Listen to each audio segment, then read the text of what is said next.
aking apo here, Justin Victoria Rindon Lim. So, mabuhay. Give me the evaluation of our lesson now about pangalan. Okay, there are 4. I told you last time. Simono, pantawag, kaganapang ano? Kaganapang pangsimono. Oh yeah, and Pamuno. pamuno. Okay, you are good.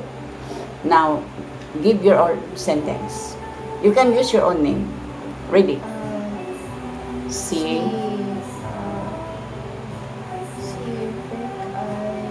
Vicky ay just like any sentence or oh, you can make your own sentence. Okay, you can. I know, but like any like Oh, any. Not making example yourself.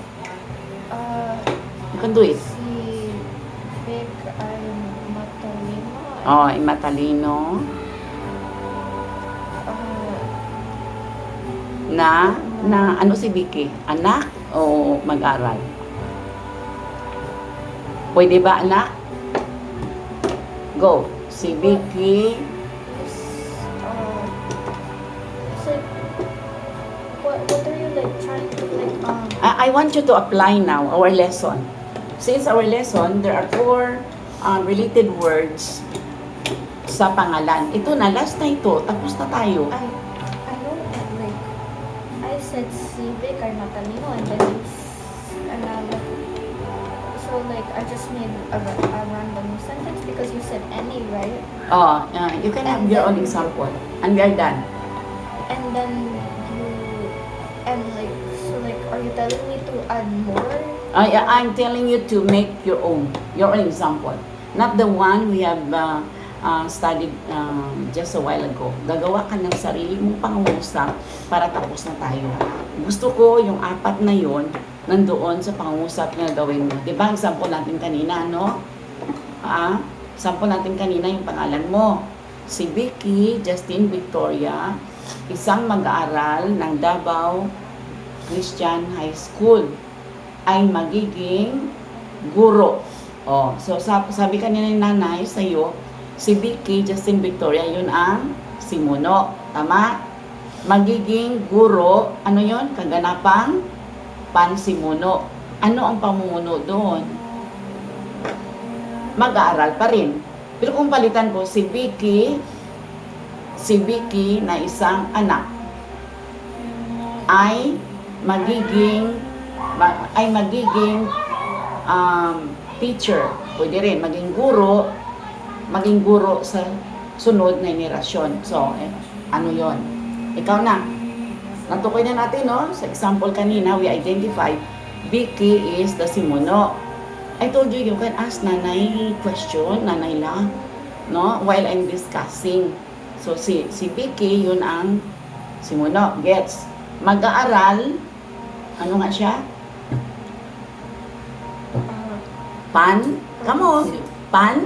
Pantawag. Siya rin ang pamuno. Ay magiging guro. Ang maging guro ay kaganapan. What will happen in the future? Oh, last na yan. I know you're good. Last na, you make your own sentence, evaluation na si nanay. Ikaw nagagawa. Sige, take your time. You can use your father, your mother, your friends, yung kaibigan mo sa school. Si teacher, pwede rin gawin mo. Si tatay. So like I just make my own example, that's it? Oh, then they're done. They're done with your tutorial class in Filipino subject. That's evaluation. Sige. Isip lang. Gusto mo isulat sa papel? Hindi. Gusto mo magsulat? Hindi lang? Oh, sige. I can get a paper. Sulat mo. Sige. Then, pahinga ka na. Ikaw na mag-isip.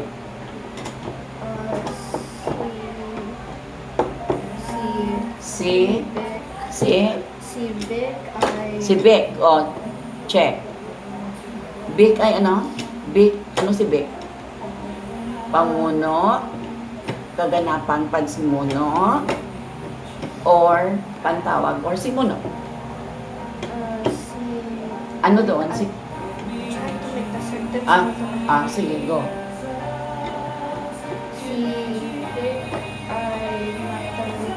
Yes. Tama. Correct. So, si Mono ay Alin sige po sino unang pangusap mo? Si Vicky ay matalino si Vic ay matalino na ng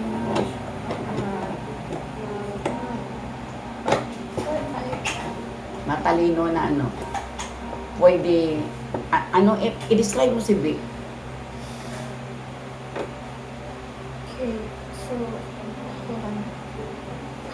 Ilarawan mo ano ang ilarawan halimbawa ako Wait, nanay la being retired teacher or teacher, guro. So yun ang tawag sa akin. Pantawag. Okay? Sige. Papa, driver. Mama, Papa Indre, driver, ano pa. Marami man siyang trabaho. hold on. So, Ikaw na. I said si Vic ay matalino and like that's si Mono, right? Yeah, big So, is like, correct. and then like you told me like now, so like are you are you telling me Oh, you make a noun. What is the position of big? Anak, si Vic ay matalino na? ng lalaki? Oh, pwede. That's Pwede, correct. so like is that like the correct answer? Yeah, correct. Si Mine big, was wrong or correct. You are perfect. And you are good. Si my big, earlier was like was there like something wrong?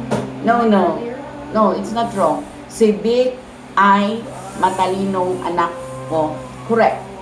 O, ano kaya mangyari kay Vic sa mga sunod na mga taon? Gusto mo siya maging ano? Si Vic? Piloto? Ano gusto mo sa kanya? Doktor? Driver? Guro? O inhinyero? Engineer? Si Vic na matalino na anak ay maging, sige, ikaw. Ano gusto mo kay Vic? Maging, Maging I don't know. police?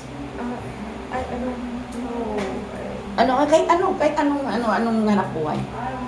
Basta hanap buhay na mabuti, hindi masama. Ano kaya mangyari kay Vic?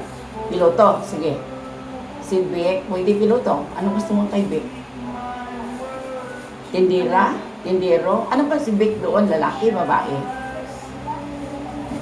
May lalaki din na Vic eh. May babae.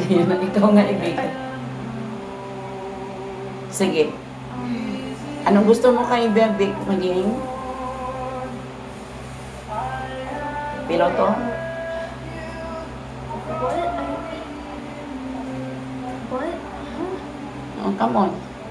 You give what will be the future title of Vicky? Any you would like. I Engineer. don't know.